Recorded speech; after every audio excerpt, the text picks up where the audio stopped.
Hello friends, how are you? Welcome back into the BV tutorials. Last video we have just completed the preparation methods of pyrrole and physical properties of the pyrrole. In this video we are going to discuss about chemical reactions of the pyrrole. आणि पायरॉलच्या चार प्रकारच्या chemical reactions आपण पाहणार आहे. Same फ्युरानमध्ये असेल, थायोपेनमध्ये असेल, पायरिडिनमध्ये असेल, quinoline, आयसोक्विनोलिन, indole याच्यामध्ये असंच आपल्याला पाहायला येतं की electrophilic substitution reaction, oxidation, reduction आणि फायनली काही अदर रिॲक्शन असतात. काही अदर रिॲक्शन आपण त्याच्यामध्ये आपल्याला डिस्कस कराव्या लागतात. ह्या रिॲक्शन्स आपण बघून घेऊया. करेक्ट आलं? ओके. तर चार प्रकारच्या reaction: electrophilic substitution reactions, oxidation, reduction आणि काही अदर रिॲक्शन. त्याच्यामधून पहिली रिॲक्शन आपण बघणार आहे ते म्हणजे electrophilic substitution reaction. What is mean by the substitution reaction? Replacement of an atom or group of atom by another atom or a group of atom is called as the substitution reaction. मग electrophilic substitution reaction म्हणजे काय? Replacement of an atom or a group of atom by electrophile. आपल्या compound मधला एखादा item किंवा ॲटमचा group बाहेर काढणे आणि त्याच्या ऐवजी इलेक्ट्रोफाईल ठेवणे, त्याला म्हणायचं इलेक्ट्रोफिलिक सबस्टिट्यूशन रिॲक्शन. समजून घ्या. पायरॉल आपण बघू. पायरॉल हे अशा पद्धतीनं पायरॉल असतो. हे कशा पद्धतीनं पायरॉल असतो?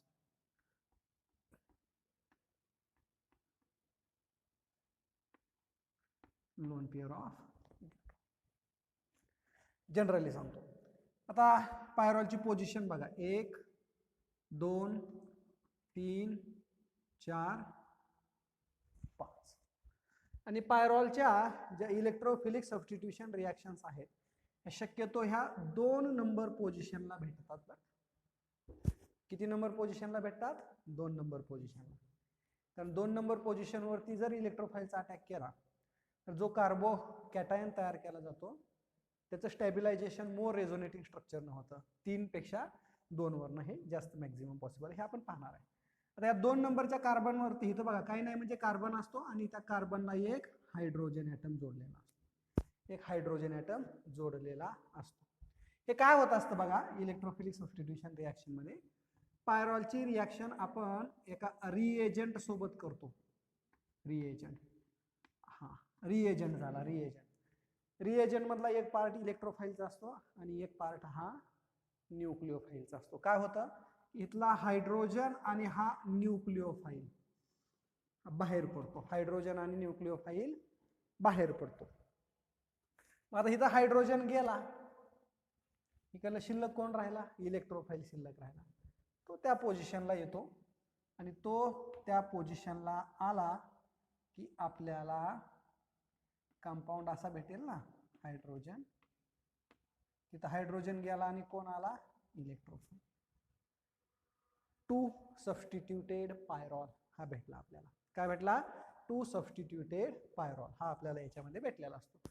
मग आता याच्यामध्ये काय झाला की हा पायरॉल आहे, रिएजंट सोबत रिॲक्शन झाली आणि त्याला 2 सबस्टिट्यूटेड पायरॉल हा प्रोडक्ट आपल्याला भेटतो. मग ह्या इलेक्ट्रोफिलिक सबस्टिट्यूशन रिॲक्शनला मेकॅनिझम असतं. काय असतं? मेकॅनिझम. आता हे जनरल मेकॅनिझम मी तुम्हाला शिकवायलो. ह्या जनरल मेकॅनिझमवरनं तुम्हाला कोणत्याही इलेक्ट्रोफिलिक सबस्टिट्यूशन रिॲक्शनचं मेकॅनिझम तुम्हाला काढता यायला पाहिजे. बेन्झिन चॅप्टरमध्ये आपण डिस्कस केलेलं आहे, तर त्या व्हिडिओमध्ये तुम्ही पाहू शकता. केमिकल रिॲक्शन्स ऑफ द बेन्झिनमध्ये इथं सेम असतो पण एक मेकॅनिझम दाखवेल. कॅटालिस्ट.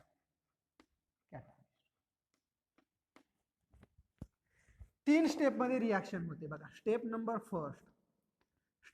First formation of इलेक्ट्रोफाईल.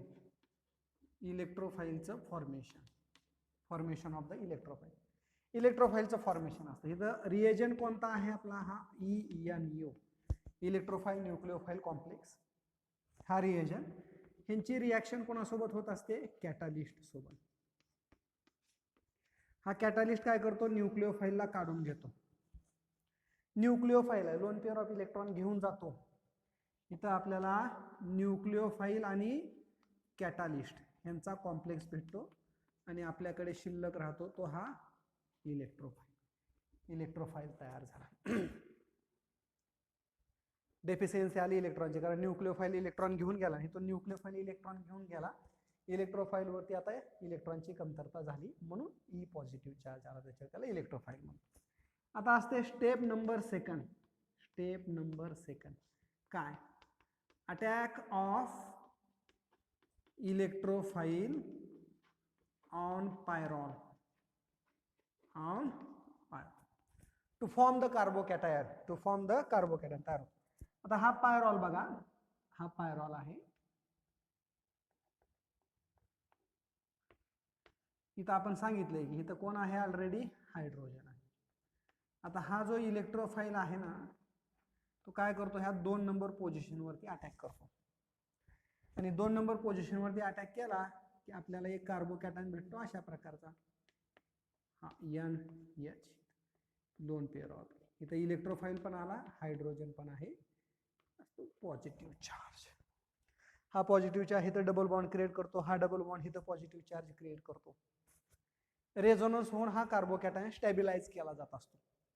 3 नंबरला जर इलेक्ट्रोफाईल आला असता तर आपला कार्बोकॅटायन इथं असता पॉझिटिव्ह चार्ज, आणि मग पॉझिटिव्ह चार्ज जर या ठिकाणी आला तर ते रेझोनन्स पॉसिबल झालंच नसतं.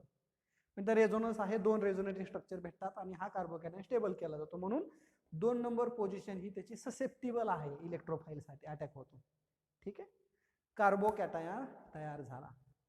आता असते तिसरी स्टेप. आता आहे स्टेप नंबर 3. स्टेप नंबर 3, आणि त्या स्टेप नंबर 3 ला म्हणायचं आपण डिप्रोटोनेशन. काय म्हणायचं? Deprotonation of carbocation. Deprotonation of the carbocation. Deprotonation of ह्या कार्बोकॅटायनचं डिप्रोटोनेशन होतं. कसं होतं डिप्रोटोनेशन? बघा, कार्बोकॅटायन कसा आहे आपला? अशा प्रकारचा आहे. हा NH, पॉझिटिव्ह चार्ज, इथं इलेक्ट्रोफाईल, आणि हा ह्याच्यामधून हा हायड्रोजन जाणार. कसा जातो? कारण आपल्या पहिल्या स्टेपमध्ये न्यूक्लिओफाईल आणि कॅटालिस्ट ह्यांचा कॉम्प्लेक्स आपल्याला भेटलेला होता. त्यातला हा न्यूक्लिओफाईल आणि हा हायड्रोजन कंबाईन होतो. न्यूक्लिओफाईल आणि हायड्रोजन कंबाईन झाला, हायड्रोजन न्यूक्लिओफाईलचा कॉम्प्लेक्स गेला, कॅटालिस्ट सेपरेट बाजूला सरकला. राहिला कोण? आता फक्त इलेक्ट्रोफाईल. आणि इलेक्ट्रोफाईल इथला एक व्हॅलन्सी शिल्लक व्हायली ना. आता हायड्रोजन निघून चालला म्हणजे व्हॅलन्सी शिल्लक राहिली. शिल्लक राहिल्यामुळे आता हा डबल पॉझिटिव्ह चार्ज काय करतो? इथं डबल बॉन्ड क्रिएट करत असतो. डबल बॉन्ड क्रिएट केला की मग आपल्याला फायनली प्रोडक्ट भेटतो अशा प्रकारचा. हा NH, आणि इथं आला इलेक्ट्रोफाईल. सोबत कोण कोण बाहेर पडलं होतं? हायड्रोजन आणि न्यूक्लिओफाईलचा कॅटालिस्ट आणि कॉम्प्लेक्स, आणि हा कॅटालिस्ट आहे तसा बाहेर. कॅटालिस्ट आहे तसा बाहेर. हा सबस्टिट्यूटेड प्रोडक्ट. किती step? 3. Formation of electrophile, attack of electrophile on pyrrole to form the carbocation, deprotonation of the carbocation to form the final product. कोणत्याही इलेक्ट्रोफिलिक सबस्टिट्यूशन रिॲक्शनचं हे जनरल मेकॅनिझम आहे. करेक्ट आहे ना? आता ह्याच वेगवेगळ्या इलेक्ट्रोफिलिक सबस्टिट्यूशन रिॲक्शन आपल्याला डिस्कस करायच्या आहे. हे आपल्याला डिस्कस करायचे आहे.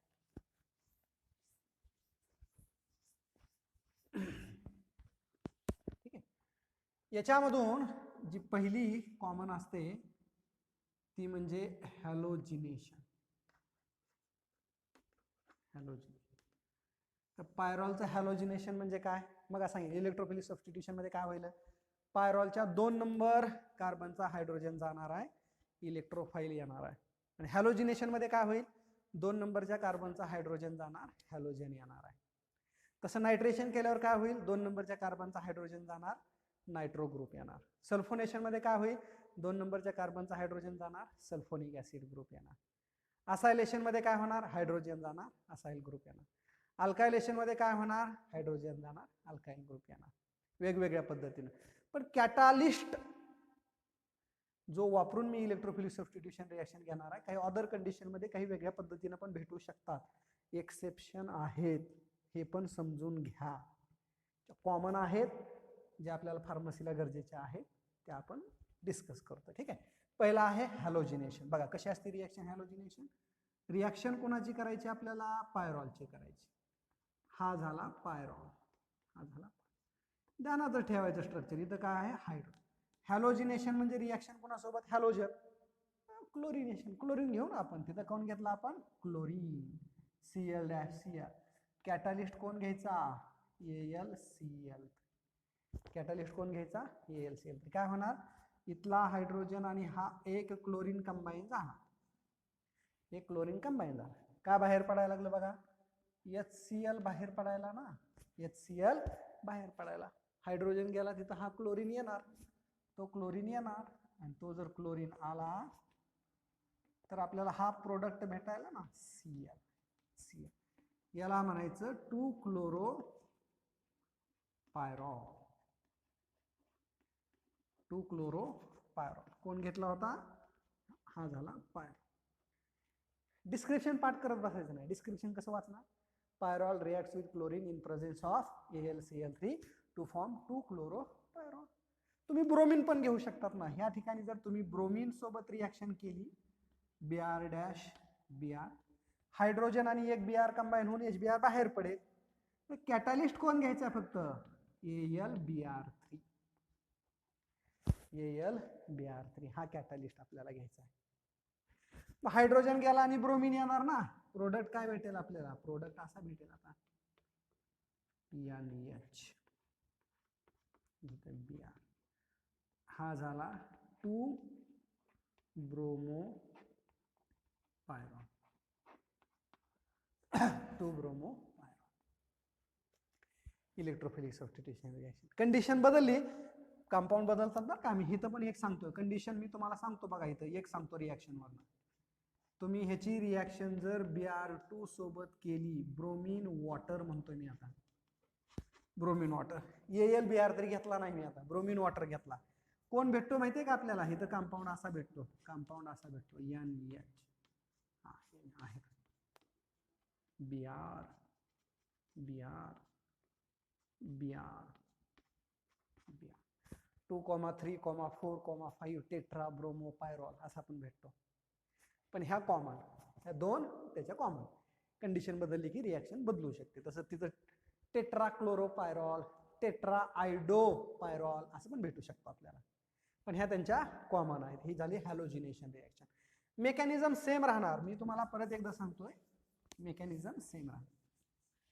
ही जी रिॲक्शन आहे ती 3 स्टेपमध्येच होणार. पहिली, फॉर्मेशन ऑफ इलेक्ट्रोफाईल. इलेक्ट्रोफाईल कसा तयार होणार बघा? हा क्लोरीन, हे 2 इलेक्ट्रॉन आहेत म्हणजे क्लोरीन Cl2 Cl2 Cl2. बघा हा, याची रिॲक्शन कोणासोबत होणार? AlCl3. AlCl3 कोण आहे? लेविज ऍसिड आहे. लेविज ऍसिड कोण असतो? जो लोन पेअर ऑफ इलेक्ट्रॉनला घेत असतो. Lone pair of electron acceptor, त्याला आपण लेविज ऍसिड म्हणतो. हा काय करतो? ह्या लोन पेअर ऑफ इलेक्ट्रॉनला काढून घेतो ना एका क्लोरीन सहित. एका क्लोरीन सहित तो लोन पेअर ऑफ इलेक्ट्रॉन काढून घेतले आणि काय भेटायला आपल्याला? AlCl4-. इकडे राहिला कोण? क्लोरीन. पण क्लोरीनचे इलेक्ट्रॉन गेले ना बाबा, त्या गेले म्हणजे डेफिशियन्सी आली, म्हणजे पॉझिटिव्हच्या. इलेक्ट्रोफाईल तयार झाला. मग आता तो पायरॉलच्या 2 नंबर पोझिशनला अटॅक करतो. मग कार्बोकॅटायन तयार होतो आणि मग डिप्रोटोनेशन होतं आणि फायनल प्रोडक्ट आपल्याला भेटत असतो. करेक्ट आलं? हॅलोजिनेशन पहिली इलेक्ट्रोफिलिक सबस्टिट्यूशन रिॲक्शन आपण बघितली. कोणती झाली आता? ही हॅलोजिनेशन. याच्यामध्ये दुसरी जी आहे ती दुसरी रिॲक्शन म्हणजे नायट्रेशन. दुसरी रिॲक्शन कोणती आहे? नायट्रेशन. नायट्रेशन सेम असतं. हॅलोजिनेशन मध्ये काय झालं? हायड्रोजन गेला, हॅलोजन आला. नायट्रेशन मध्ये हायड्रोजन जाणार, NO2 ग्रुप येणार. ठीक आहे, सिंपल. कुणाची रिॲक्शन करायची? पायरॉलची. हा झाला पायरॉल, हा असेल पायरॉल, हा पायरॉल. आता नायट्रेशन म्हटलं की डोळे झाकून रिॲक्शन कोणासोबत करणार? HNO3 concentrated. कसा? Concentrated HNO3. आणि नायट्रेशन करायचं म्हणलं की कॅटलिस्ट पण डोळे झाकून कॉन्सन्ट्रेटेड H2SO4. कॉन्सन्ट्रेटेड HNO3 आणि कॉन्सन्ट्रेटेड H2SO4 ह्या दोघांच्या मिक्सचरला काय म्हटलं जातं? नायट्रेटिंग मिक्सचर म्हटलं जातं. मग आता ह्याच्यामधून NO2 ग्रुप येणार ना, इथला हायड्रोजन जाणार. HNO3 ला आपण थोडंसं असं लिहूया. HNO3 ला तसं असं लिहू आपण थोडं. HO NO2 HONO2. इथं काय आहे हायड्रोजन, इथं हायड्रोजन, इथला हायड्रोजन हा OH कंबाईन झाला आणि बाहेर काय झालं H2, राहिलेला NO2 तिथे येणार आणि आपल्याला प्रोडक्ट भेटतो अशा प्रकारे. हा NH आणि हा NO2 बाहेर गेलेला असेल H2. ह्याला म्हणायचं 2 नायट्रो पायरॉल. त्याला काय म्हणायचं 2 नायट्रो पायरॉल असं आपण त्याला म्हणू शकतो. ठीक आहे. सेम असंच तिसरी रिॲक्शन आपण बघणार आहे. तिसरी रिॲक्शन म्हणजे सल्फोनेशन. नायट्रेशन मध्ये NO2 ग्रुप आला ना, तर सल्फोनेशन मध्ये सल्फोनिक ऍसिडचा येतो. कंडिशन वेगळी आहे, टेम्परेचर रेंज, पण आपण जी कॉमन आहे, जास्त कॉम्प्लिकेशन मध्ये न जाता सिंपल आहे तेवढी सिंपल आपण बघून घेऊया. पायरॉल पायरॉल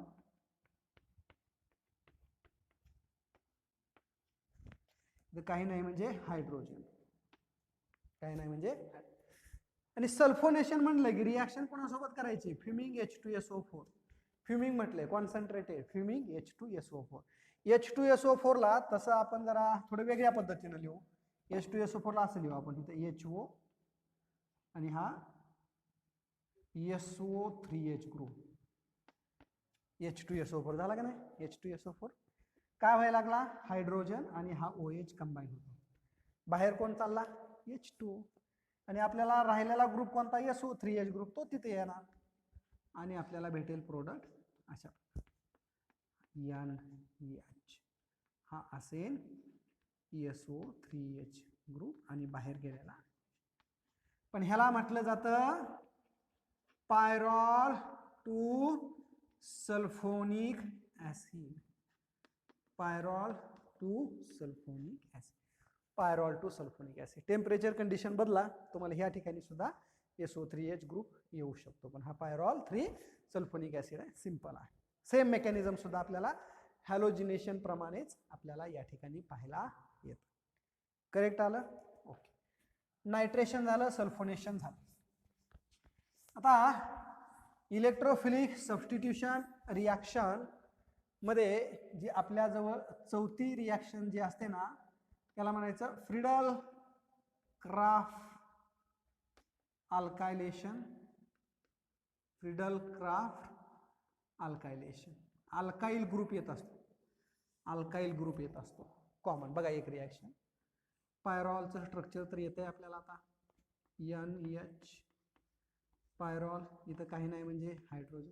एखाद्या अल्काइल हालाइड सोबत रिॲक्शन केली आपण, CH3Cl, आणि Cl आला की कॅटलिस्ट घ्यायचा AlC. Br आला तर AlBr3 घेणार. काय होतं, हायड्रोजन आणि हा Cl कंबाईन झाला ना, हायड्रोजन आणि Cl कंबाईन होतो. बाहेर काय चालला HCl, राहिलेला CH3 ग्रुप त्या ठिकाणी येणार आणि त्या ठिकाणी जर CH3 ग्रुप जर आलाच NH, तर आपल्याला इथं कंपाऊंड भेटतो CH3. कंपाऊंड कोणता भेटतो, CH3. याला म्हणायचं 2 मिथाइल पायरॉल. 2 methyl pyrrole. बाहेर काय गेलेला होता HCl, बाहेर काय गेलता HCl.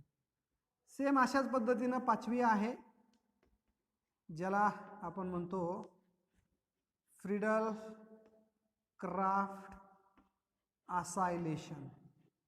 फ्रिडल क्राफ्ट असायलेशन ही पण कॉमन आहे. Friedel Crafts acylation aromatic ketones heterocyclic compound असणारे बनवण्यासाठी ही मेथड आहे. पायरॉल पायरॉल NH, काही नाही म्हणजे कोण, हायड्रोजन ॲटम आहेच. आता असायलेशन म्हणजे रिॲक्शन कोणासोबत करायची, acetyl chloride C double bond OCl, CH3C double bond OCl, acetyl chloride सोबत रिॲक्शन करणार.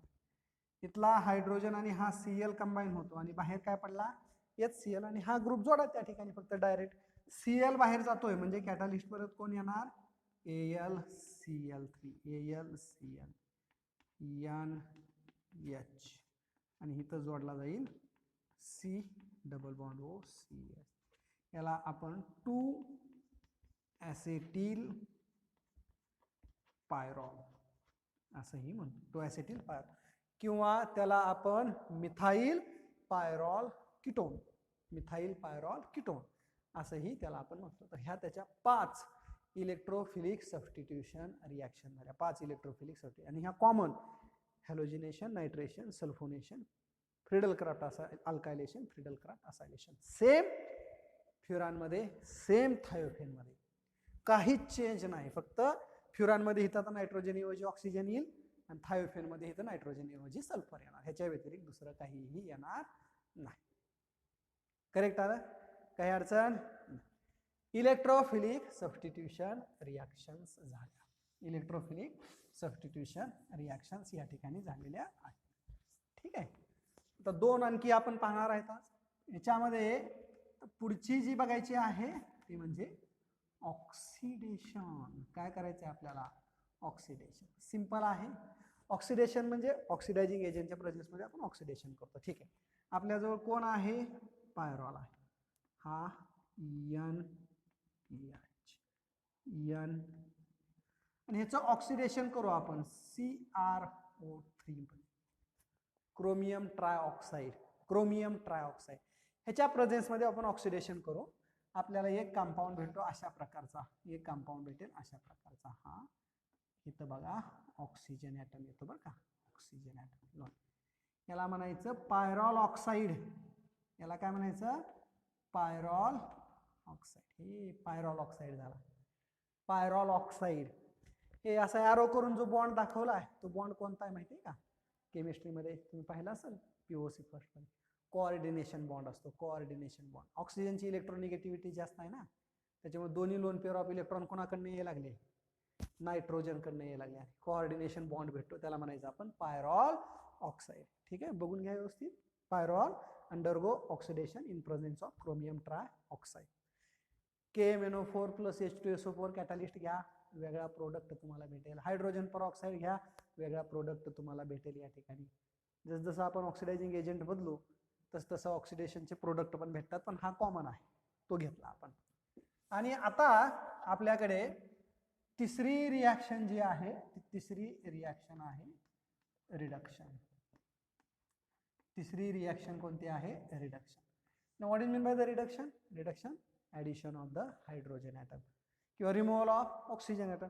पण पायरॉलमध्ये ऑक्सिजन नाहीच, त्याच्यामुळे रिमूव्हल ऑफ ऑक्सिजन होणार का? नाही होणार. मग काय होणार? फक्त ॲडिशन ऑफ हायड्रोजन. मग आपण तिथं हायड्रोजनचं ॲडिशन करू शकतो ना. रिड्युसिंग एजंट घ्यावे लागतील. कॉमन रिड्युसिंग एजंट असतोच आपल्याजवळ. हा आहे पायरॉल, हा आहे पायरॉल. पायरॉल त्याचं करू आपण oxidation, sorry reduction in presence of nickel catalyst. In presence of the nickel catalyst. हायड्रोजनचं इथं जिथं जिथं डबल बॉन्ड आहे तिथं तिथं हायड्रोजनचं ॲडिशन केलं जातं आणि आपल्याला एक कंपाऊंड भेटतो अशा प्रकारचा NH.